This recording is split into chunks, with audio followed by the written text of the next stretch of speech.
Alright, yeah, I got my hand in the way. Good morning, everybody. So, I'm going to see if y'all can see that right there. Women in trucking pitching out scholarships to women eager to enter the trucking industry. So I'm going to read a little bit of it. I'm not going to read the whole thing because it starts talking about the people it gave the scholarship to. I'm going to put y'all right here. Y'all are on the brake knobs if y'all don't know. That's where I put the phone. I'm going to get a camera eventually, but I got other priorities right now. I got to get my GPS. I got my cooler. I did the igloo cooler, which is really good. I think I had an igloo. See, I'm ashy again. I wake up in the morning. I went and brushed my teeth this morning. So I'm on my way back to Illinois and Nebraska. So I got my load T-calls here at our terminal in Utah. I'm waiting for the load to come in. Once it comes in, then I'll pick it up.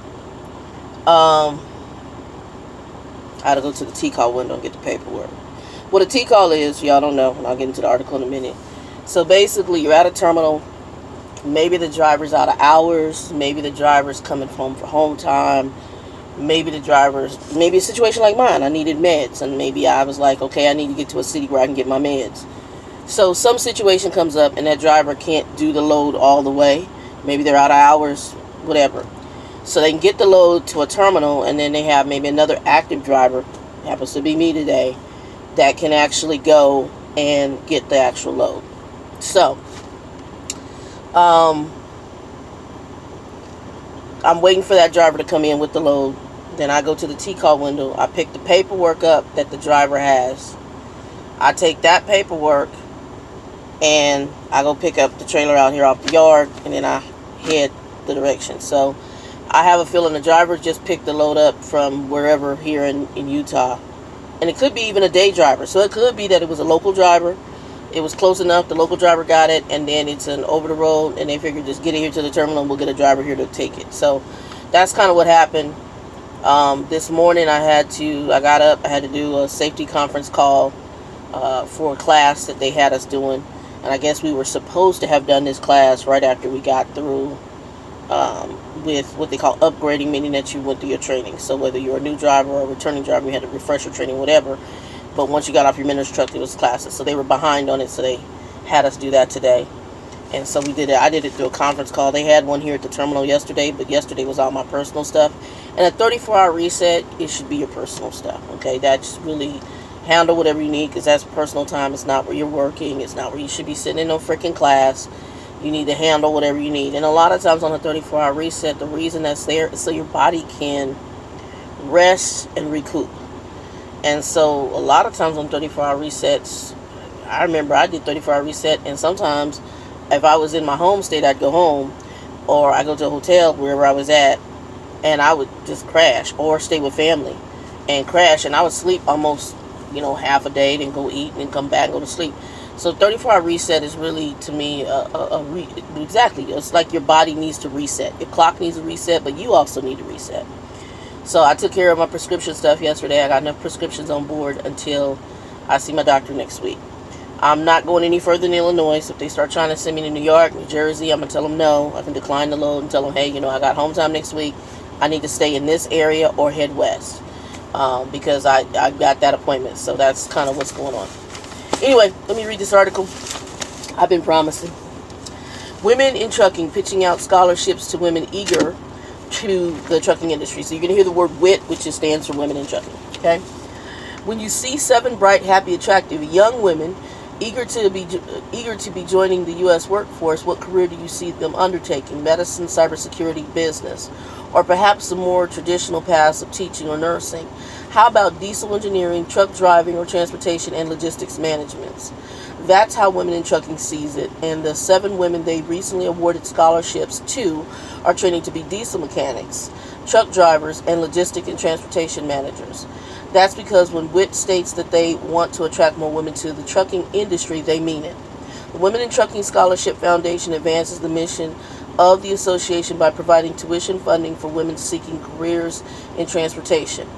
Our foundation has provided nearly $40,000 in grants since 2013 to women and men who are now employed in the trucking industry as drivers, technicians, safety professionals, and in leadership roles, said Ellen Voy, President and CEO of WIT.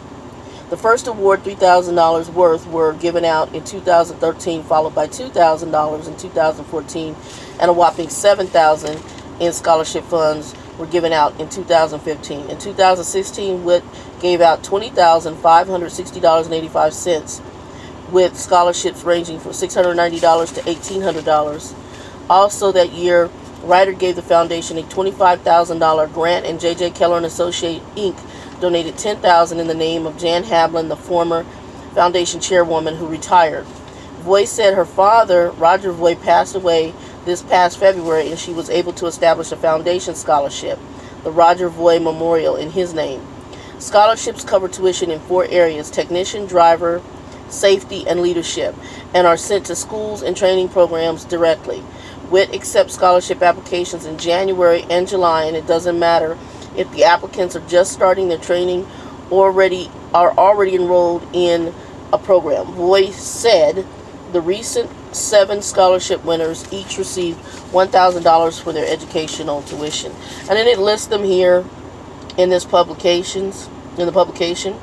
At the bottom, it does tell you to make a donation, or for more information about WIT Foundation scholarships, visit womenintruckingfoundation.org. womenintruckingfoundation.org. And guys, I know this is tore up because it's been sitting on the floor, but this is the trucker. Usually you pick it up at the truck stops. I think, like, let's say TA, Petro are the main ones I always see it at.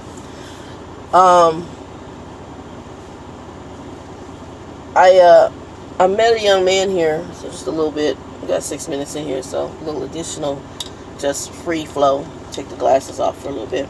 I need to go, and when I get home, I'm gonna see if my loot is right. I'm gonna see about doing another eye exam because I think I'm due for upgrade prescription. Welcome to getting old. I had 20/20 vision since I was really, really young, and you guys won't even believe it. I was born without sight. I had to have a surgery when I was a baby, but my vision was excellent after that surgery. So up until I turned 40, between age 48 and 49, my vision started going. I was in training at Aetna, and I was like looking at the board, and I'm sitting there like, is that blurry? And that was the sign, and I had to go get the eyes checked, and I went to Costco because I had insurance under Costco, and then I had an insurance under United Healthcare because I worked for them, and I still had insurance. So I got that finally. I got my free pair of glasses, which I need to get fixed because they broke, but it's the handle. I went to Costco and got that done, and then under Aetna I had another one, so I have 2 pairs of glasses. This go round I'm gonna go because I'm still under Aetna again, under the company I'm with now, and I've got to get in and do another exam because I can tell that I probably need a little bit stronger prescription now, and I've been about a year in glasses. So when I get home, I mean, they work. I just can see it being better. But yeah, I remember when I put them on, I'm like, oh my God. It was like life happened. The whole store lit up. I was like, I couldn't see crap, man. Anyway, day before yesterday, when did I get in here?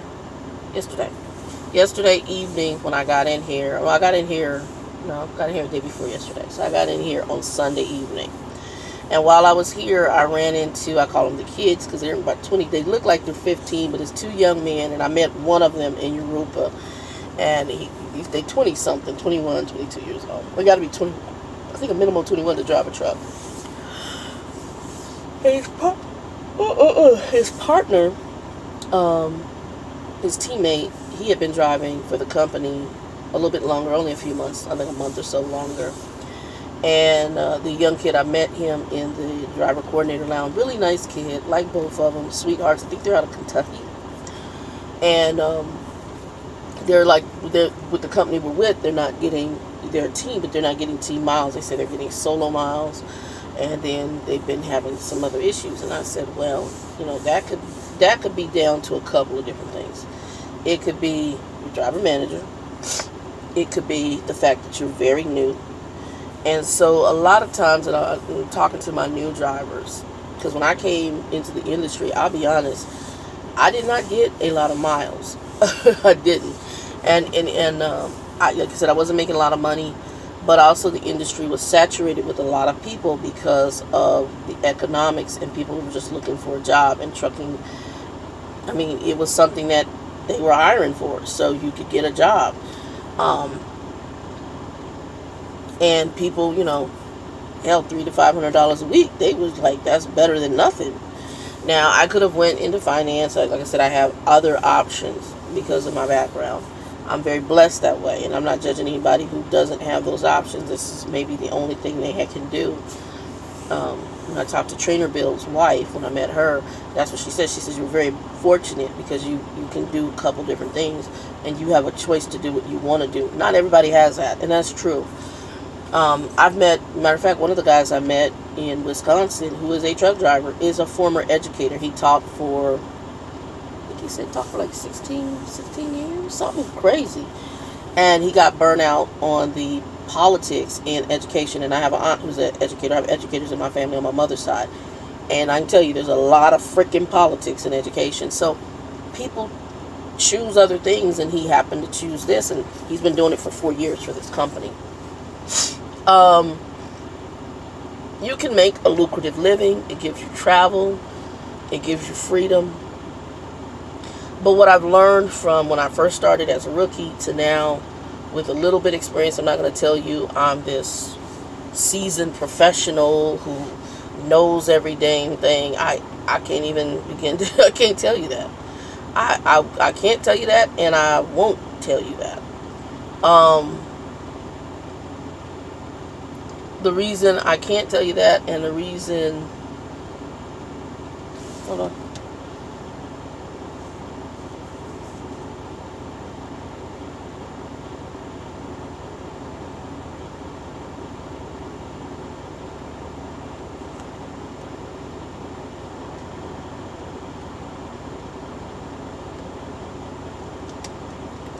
The truck that's supposed to bring my load in isn't here, so my driver manager is letting me know that he's on his way to the shipper to pick the load up, and then he's bringing it here, and that it won't be here till later this afternoon. So I'm just telling her, okay, thanks for update.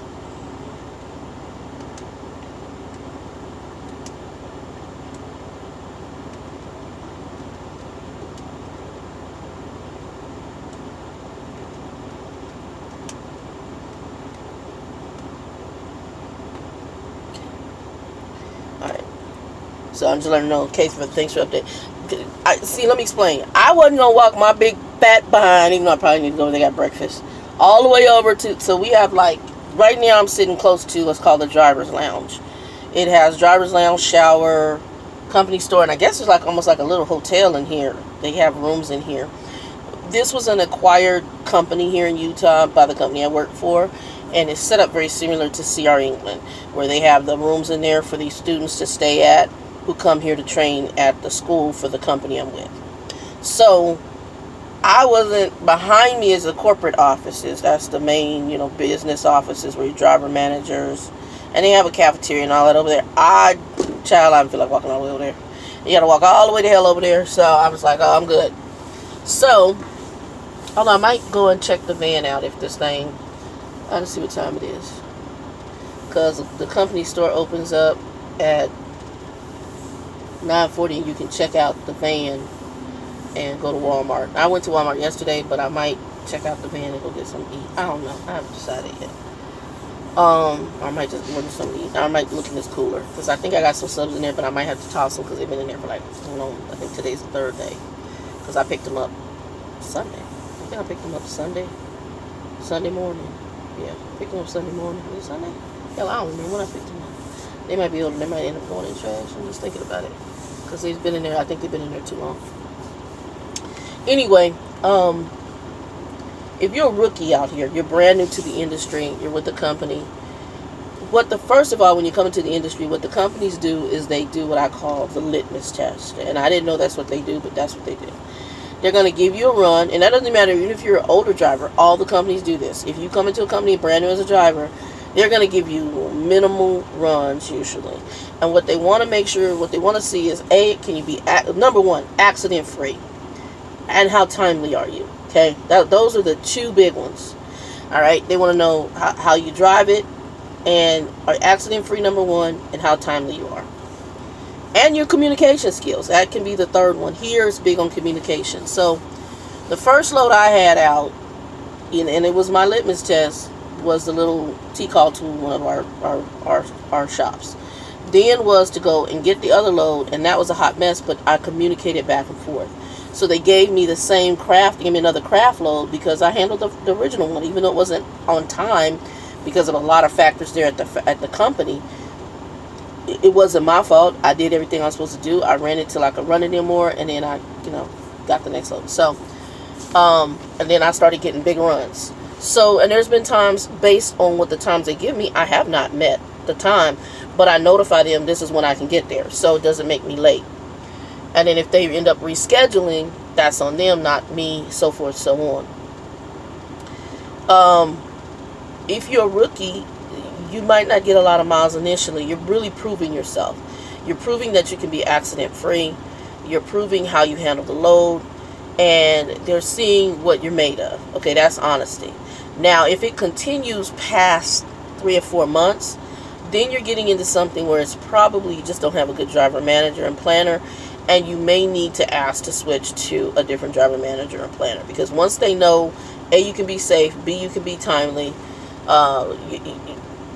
those are the big keys. These young boys had pictures of, just some bad stuff with some of the trailers they had run into, and I kept telling them, keep doing what you're doing, because you are pre-tripping, you're doing what you're supposed to do, and if they keep on where they don't run you, then one of them trained under the reefer division, and I said, you need to come over to reefer. Right now in the reefer, they're running my behind off. This is a just-in-time load I'm getting, and I may not meet that time depending on where I'm delivering to. On here though, I have one of them is an appointment time, and one of them is a window. So it really depends. As soon as this person comes in, I'm gonna go up here to this T-call window, grab this paperwork, haul butt out of here. Because one load delivers on the 10th at 5 in the morning in Nebraska, and the other load I have to be in Illinois on the 10th, which shouldn't be, hopefully isn't that far away.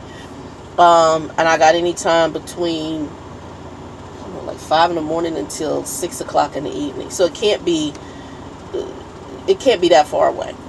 But if there's an issue, all I'm gonna do is send in a call and say, hey, this is when the load gonna be here. It's cold product. They're going to take that load. That's my biggest thing. That's what I like about temperature. With the box, they can be all funky about it. With cold product, they're like, we're getting our crap off your truck. It's not a lot of drama. And the biggest thing is sitting and waiting. And to me, I'm very patient. The other big thing, and they asked me, the two young men, he says, what do you like? What do you think are the negatives about reefer? I said, for some people, the negative is going to be the sitting and waiting. For me, I don't have a problem with that. You're getting paid for detention. Once it goes past 2 hours, you're getting paid for that.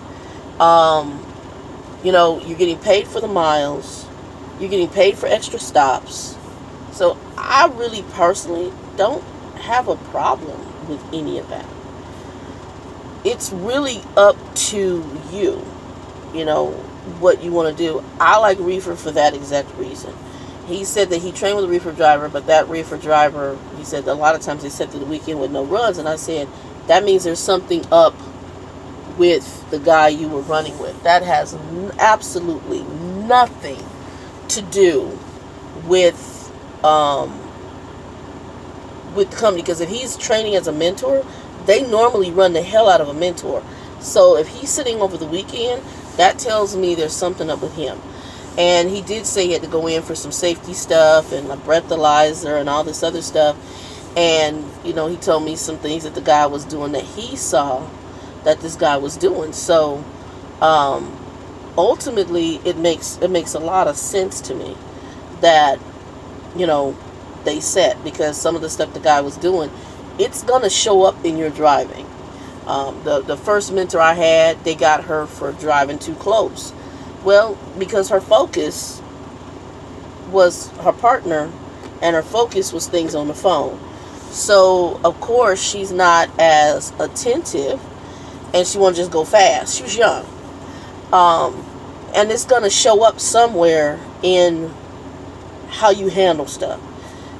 This is one of the reasons I struggle with training people, because we're coming back into training, because it's a new generation of people, and what's priority to them is Facebook and the phone and all this other stuff. And see, for me, I don't have a problem with you having that interest, but I do have a problem with you having that interest and driving behind this wheel. Most of the times you guys see me, I'm talking to you, just sitting, because that's what I'm doing. I'm not driving down the road talking to you. That to me is insane. Now, what I am going to eventually do is I'll probably have, like I call road views. I'm going to get probably a GoPro and put it up on somewhere near the passenger side, because there's some footage of just scenery I want to get. And I might do that, but you aren't going to hear me having a whole damn conversation while I'm riding down the road. There's some people who can do it. God bless them. It's just, for me, when I start driving, my focus is the road. The only thing that I have that is going on extra is I have music going, audiobooks going, and occasionally I might get a phone call from Trucker Bill, my dad, or my best friend, either Joe or my best friend Jane. One of those two. One of those things is happening. And depending on what I'm doing, I will sometimes say, hey, I can't talk to you. I got to concentrate on what's going on, especially if I'm in traffic. If it's open road, the evening, it's nice to have somebody talking to you, because that way you're not getting sleepy, you're not getting tired, you can get lulled by the road. I had the other night, I was starting to get what I call lulled by the road. What lulled by the road is you just seeing the stripes, you just see it, and you start just going, you start fading out. It's not that you necessarily are tired, but it's almost hypnotic. So what I did is like, I need to get something going. So, sunflower seeds. I have to hand them out. So that's why you have a lot of truckers who smoke. It's a hand-to-mouth movement in order to get you doing something else. So, yep, that's just some stuff. But I hope you guys are being blessed. I hope you have a good day. That's pretty much it. Nothing else going on. I'm getting ready to get up and get something to eat and upload this video. So, women in trucking, contact them if you're looking for scholarships. See what they got. God bless you. Be safe out there for you driving. For you guys new, feel free to ask any questions you have. Shout out to CJ, DCI Jams. I keep forgetting the young lady I met in the restroom. I'm going to get your name because she's on here as a subscriber. You know who you are. Shout out to you too. Oh, there's another one. He's in school. I gotta check and see how you're doing. I'm gonna go back to the old comment and see how you're doing in your trucking school. But you guys be blessed.